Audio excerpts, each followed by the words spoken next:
Hello and welcome to Life in Ohio vlog number 13, Life in Massachusetts.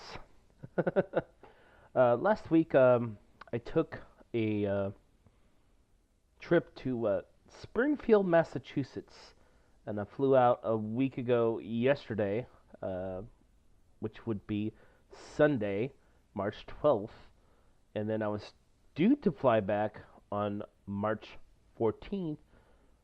Unfortunately, I was attacked by snow. Well, not literally. There was a snow uh, event that hit that area. So what follows here are some pictures from my trip, and also includes a time lapse. So hope you guys like that. Please like, share, subscribe, and enjoy the video.